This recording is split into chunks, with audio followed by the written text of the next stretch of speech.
Hello and welcome. I'm Savri Jindal and you're watching NewsX World. Let's take a look at the top stories of this hour. US President Donald Trump has suggested some TV networks should have their licenses taken away amid a row over ABC host Jimmy Kimmel. The Disney-owned network announced it was suspending Kimmel indefinitely following backlash over his comments about the murder of conservative influencer Charlie Kirk. US President Donald Trump announced plans to finalize a deal on TikTok during an upcoming call with Chinese President Xi Jinping. The deal would have TikTok's US operations owned by American investors, including major tech companies. Trump also noted that the app has helped boost his popularity with younger voters, potentially aiding to his 2024 campaign. The US Supreme Court will hear arguments on November 5th over the legality of Donald Trump's sweeping global tariffs. This comes after a lower appeals court ruled that Trump overstepped his authority by using emergency powers to impose tariffs. The case will test the limits of presidential authority in driving economic policy. The United States vetoed a crucial UN Security Council resolution calling for a ceasefire in Gaza as Israel intensified its offensive. This is the sixth time that the United States has vetoed a resolution on the truce at the UN since the beginning of the war on October 7th. The resolution, supported by 14 of the 15 members, demanded an immediate and unconditional ceasefire, the release of hostages, and increased humanitarian aid.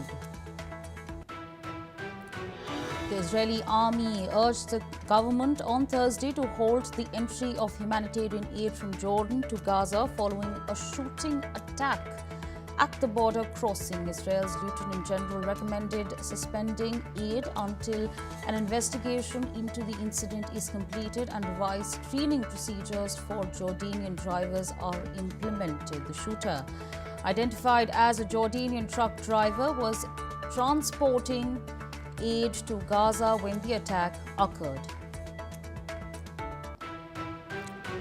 Israel launched a new wave of airstrikes on Thursday, targeting Hezbollah positions in southern Lebanon, aiming to prevent the terror group from rebuilding in the area. The Israeli Defense Forces issued evacuation warnings for 4 sites, later expanding the order to 2 additional buildings. According to the IDF, the strikes were ordered in response to Hezbollah's attempts to resume its operations in the region. Thailand's King Maha Vajiralongkorn has officially endorsed Prime Minister Aungten Chandravakul's new cabinet, according to a notice in the Royal Gazette. This endorsement clears the way for the cabinet to take an oath before the king, a necessary step before they can address the parliament. Following the oath, the ministers will be able to formally assume their duties. Canada and Mexico pledged to deepen their bilateral ties and strengthen their free trade pact with the United States during Prime Minister Mark Carney's visit to Mexico. At the press conference, Carney and President Claudia Sheinbaum emphasized expanding economic and security cooperations as well as their shared commitment to their partnership with the US. Israel is preparing a harsh response to France's plan to recognize Palestinian statehood. As per reports, options include accelerating West Bank annexation and closing the French consulate in Jerusalem. Israel may also target French properties and sites, including the sanctuary of Eliona. Deputy Foreign Minister of Israel, Sharon Haskel, confirmed the consulate closure is on Israeli Prime Minister Benjamin Netanyahu's agenda. Meanwhile, former French diplomat Karim Amelal warned relations could deteriorate enormously. In fact, French President Emmanuel Macron is pushing a UN conference on recognizing Palestine on September 22nd. The move comes amid pressure from European allies and growing global backing for Palestinian statehood.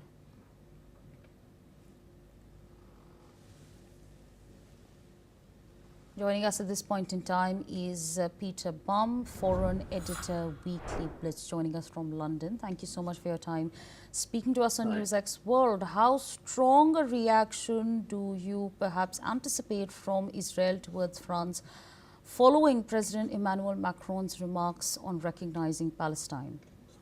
Well, other than rhetoric and perhaps in extreme closing down the French embassy, for example, which I don't think he will do, there's not a lot that Israel can do. The reason Macron is doing this is he's under huge pressure domestically. He's playing to his Muslim audience. France has just been downgraded by the rating agencies, and and they have a new prime minister who is, from what I say, unpopular as the last one. So from the French point of view, we can see why they're doing it.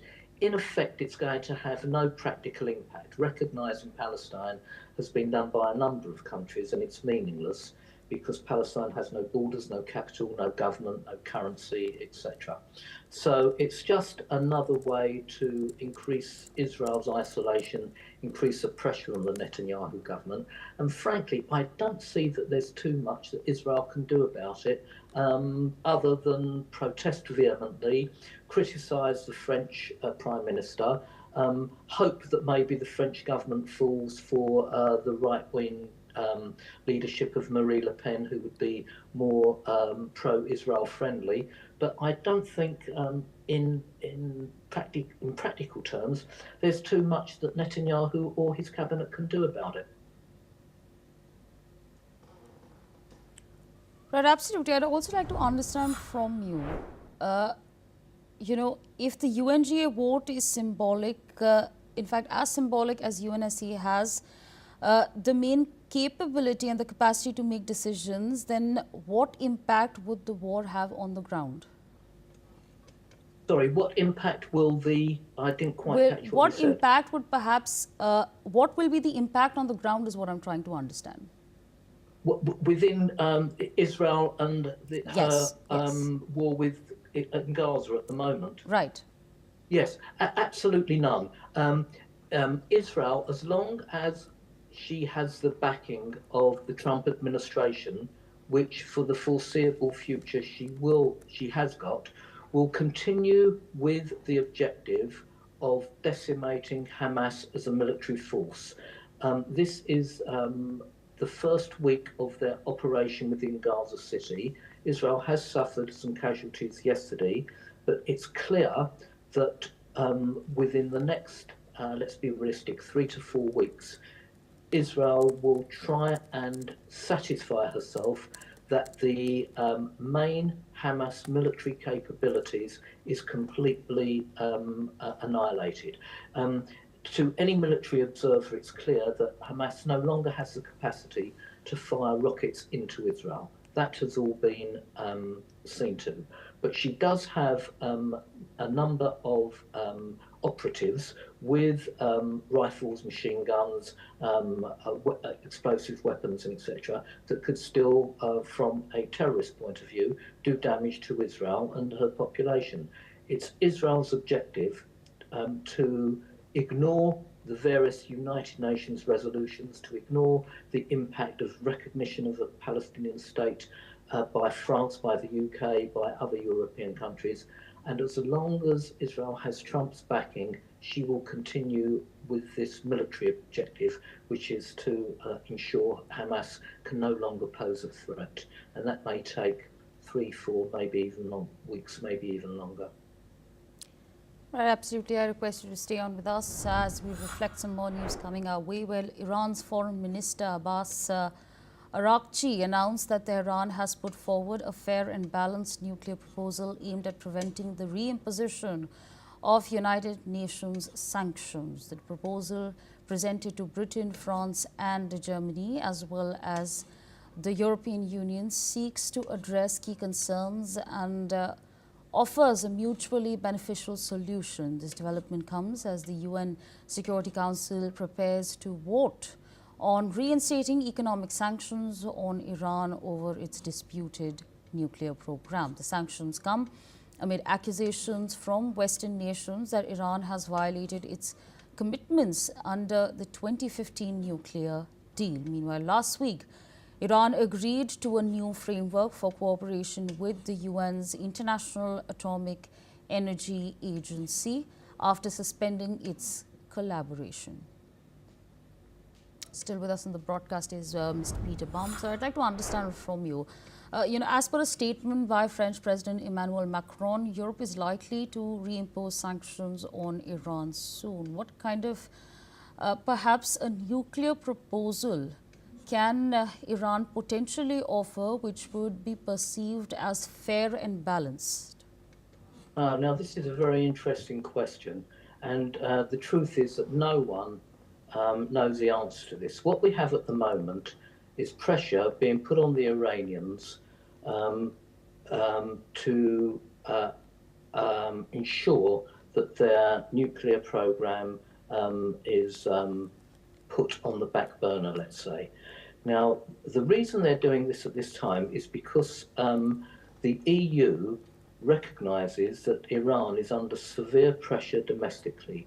She's suffering a drought, agricultural production is down, the Iranian rial has collapsed to the point where it's no longer being transacted as a system of exchange, but barter is being undertaken on the streets of Tehran at the moment.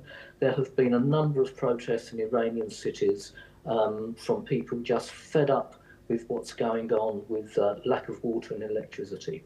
So the European Union feel that they're in a strong position to bring Iran to the bargaining table to a point where they can impose the various restrictions on Iran's nuclear program that they want. However, the Iranian government, the totalitarian theocrats, are very stubborn, and they are trying to unify the Iranians against the EU.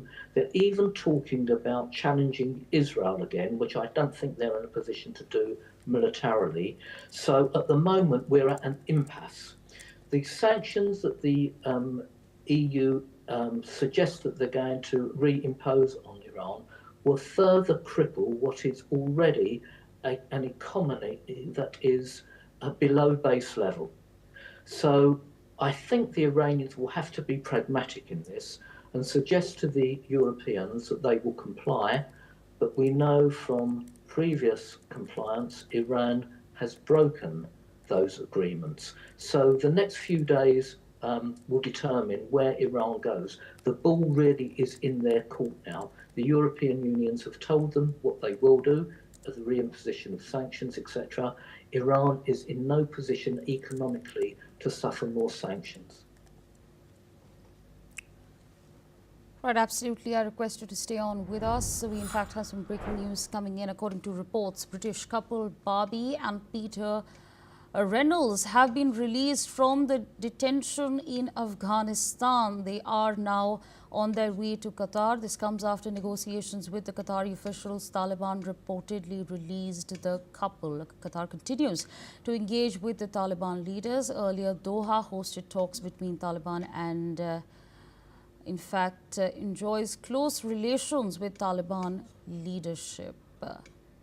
Mr. Peter Baum is still with us on the broadcast. So what do you make of this breaking development that we are tracking at this point in time? The fact that, and as per reports, what we are understanding at this point in time is that the British couple, Barbie and Peter Reynolds, have been released from the detention in Afghanistan. What do you make of it, sir? Yeah, this is an interesting one because two of Afghanistan's neighbours, Pakistan and Iran, have both, in very recent weeks, ethnically cleansed up to 2 million Afghans back into Pakistan and from Pakistan back into Afghanistan and from Iran back into Afghanistan. Now, it's clear that the UK had channels open to both Iran through the nuclear negotiations, and of course to Pakistan, with whom the UK has very friendly relations with. So it would have been interesting to see which one of those countries, if either, the UK would have negotiated the release of this couple. It would be staggering to me, but not impossible, if the UK had negotiated directly with the Taliban. If that's the case, that in itself is a major news story. But I would rather suggest it was done probably through Pakistan as a mediator, even though Pakistan's relations with Afghanistan are at an all-time low. Absolutely, absolutely. With that, I'd like to thank you for joining us on NewsX World, sharing your perspectives with us.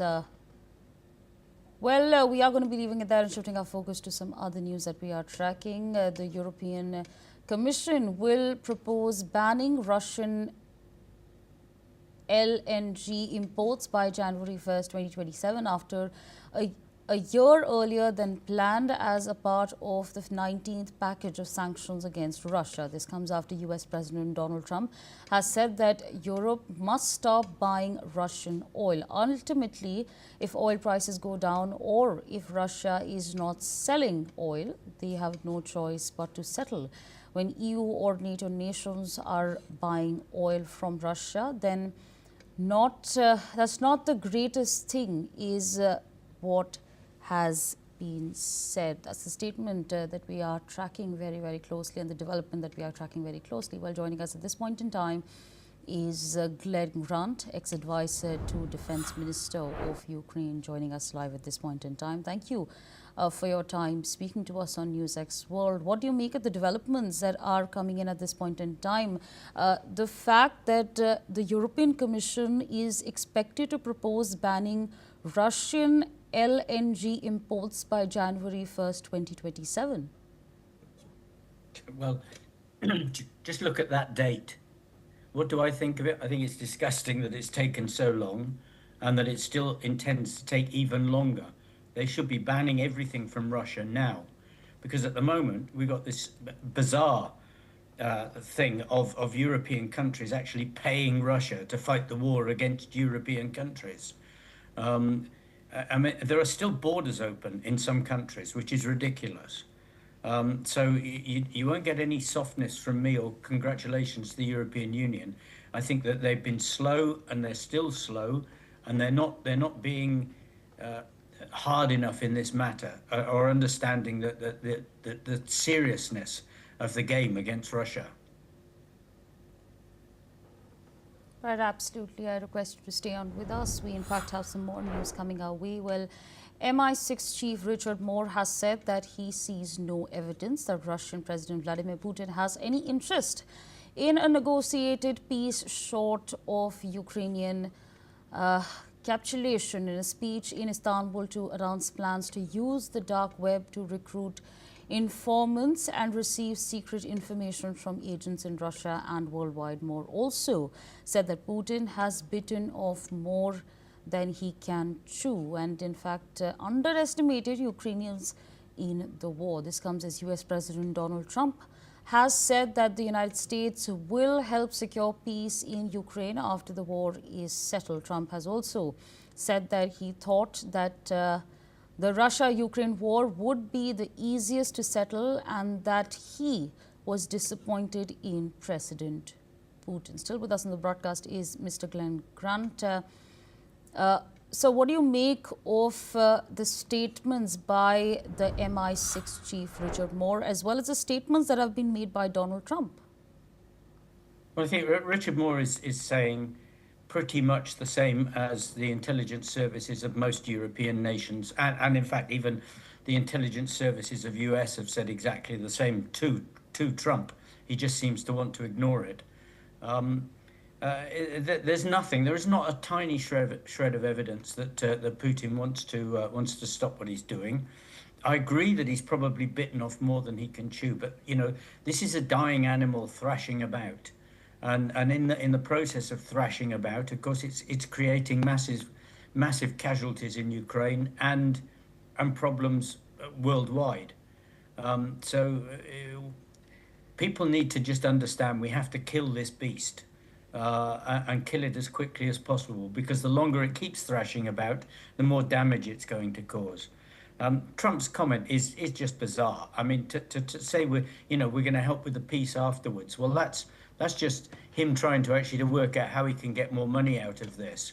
There is no human value in what he's suggesting at all. It's actually really, to be honest, in my mind, it's disgusting. Ukraine needs help, and it needs proper US help, not help at an arm's length and half and half. But this is the sign of the times at the moment, isn't it? The world is changing, and US is changing. Right, absolutely. I request you to stay on with us. We have some more news coming in. Well, German Finance Minister Lars Klingbeil has said that Germany is waiting for the European Union Commission's proposal to intensify use of frozen Russian assets. This comes as the European Union is discussing ways to use frozen Russian assets to underpin a so-called reparation loan to Ukraine to bolster its wartime finances and bypass the risk of a veto by Moscow-friendly Hungary. Under this, Ukraine will only pay back the reparation loan once it receives compensation from Russia for damage inflicted during the war. The concept was floated by European Commission President Ursula von der Leyen last week. Von der Leyen has said that the loan could be arranged on the basis of cash balances associated with Russian central bank assets frozen in the West after Moscow's invasion of Ukraine. She also said that the loan will not involve seizing the assets. Mr. Glenn Grant, I'd like to understand from you, do you anticipate EU going ahead with this proposal? What is your assessment? Well, I think they'll try, because they've had a lot of criticism especially from the US, for not actually using the Russian money that they have. But it's not just Hungary. Don't forget that Belgium has also been complaining bitterly about the money actually leaving, leaving Belgium, and hasn't wanted it to be used, saying it will undermine the integrity of the European banking system, which frankly is complete nonsense. But it just shows that there are still countries, still people in the system who are still thinking in peacetime terms. Let's hope that the European Union does push something through, because this money is needed badly by Ukraine at the moment. Right, absolutely. With that, I'd like to thank you for joining us on NewsX World, sharing your perspectives with us. So meanwhile, we leave it there and shift our focus to some other news. Well, South Korea is working to resolve visa issues affecting Korean workers in the United States before moving forward with a $350 billion investment package tied to a bilateral trade deal. This comes after a recent U.S. immigration raid at Hyundai Motor Plant in Georgia, which led to the arrest of hundreds of South Korean workers, many of whom have since returned home. South Korean Foreign Minister Cho Hyun emphasized that while visa policy challenges remain, they are not a precondition for these strategic U.S. investments. Meanwhile, Minister Cho also confirmed that Chinese President Xi Jinping is expected to attend the Asia-Pacific Economic Cooperation Summit hosted by South Korea in October. South Korea is keen to discuss central cooperation with China despite ongoing tensions over Beijing's restrictions on Korean entertainment content. With us on the broadcast is Dr. Sanjay Kumar, journalist at the South Korea Herald, joining us from Seoul. Thank you so much for your time speaking to us on NewsX World. What more can you tell us at this point in time with regards to the visa issues that are coming out to be as a prominent issue? Well, after the Koreans were detained and then sent back here, they reached here safely. But the backlash is still not gone down. You know, people are still angry with the visa issues and especially the incident that happened, and it has set many Koreans into shock, and many people here are not ready to accept such kind of treatment. Especially many political groups as well as labor groups have been intensifying the criticism against the US. And that is why it looks like the foreign ministry in Korea is also a little under pressure to send a message to public that we are doing something, and we are doing something with consultation with the US authorities. And that is why this statement of foreign minister uh, is coming in this kind of tone. This doesn't mean that Hyundai or South Korean government is not going to lead the investment. This doesn't mean, but they want serious consultation, and they want not to repeat this kind of incident in future. And that is why they are looking very determined. All right, so with that, I'd like to thank you for joining us on NewsX World, sharing all those details with us. Meanwhile, we leave that and shift our focus to some other news coming in. A 30-year-old Indian techie was shot dead by the police in California after he allegedly stabbed his roommate with a knife, as his family has alleged racial discrimination and demanded a thorough probe into the circumstances leading to his death. The police said that Muhammad Nizamuddin from Mehboob Nagar in Telangana was shot after he was found inside his residence in Santa Clara with a knife. The police said that he was also found pinning down his roommate, who has sustained several injuries. The police added that they were responding to a 911 call about a stabbing incident inside the house. A purported altercation between Nizamuddin and his roommate had escalated, leading to the attack. Meanwhile, Nizamuddin's family has said that it was him who called the police for help before being shot. His family also said that Nizamuddin had pursued a master's in computer science at a Florida college and was working at a tech firm in Santa Clara in California. He was a quiet and religious person and had even publicly raised complaints of racial harassment, wage fraud and wrongful termination from the job. My colleague Thomas Portis joins us on the broadcast to give us a better understanding on this. Thomas, what more can you tell us about this tragic incident that we are tracking? Yes, of course, Savria, a tragic incident. Yes, it is. Of course, coming out of Santa Clara, California, where two different accounts hold the most importance in this case. Two different accounts. The police claim to have shot Mohammed dead, as they say they broke in and he was pushing a knife towards his roommate. However, what the parents of Mohammed want is a probe into the investigation. They claim posts on his LinkedIn say that he was experiencing racial abuse. There is even claims from him that he thought that his food was being poisoned. Now, there are certain things that we still don't know in this case, whether there is body cam footage that the policeman was wearing during this arrest, during the death of Mohammed. We also don't know what the 911 call said. That has not been released, or statements have not been released in regards to that either. Of course, as well, on the family's mind is how Mohammed's body is going to be repatriated back to India in order for the proper rituals to be taken place. That is, of course, of huge concern to the family as well. So the Ministry of External Affairs of India and the US government, and of course the state government of California, are navigating this in trouble. But of course, here on NewsX World, we will continue to bring you the updates in regard to that situation coming out of Santa Clara. All right, Thomas, thank you so much for joining us on the broadcast, sharing all those details with us. Well, this is all the time that we have. We will continue to bring you more updates from across the world. Stay tuned.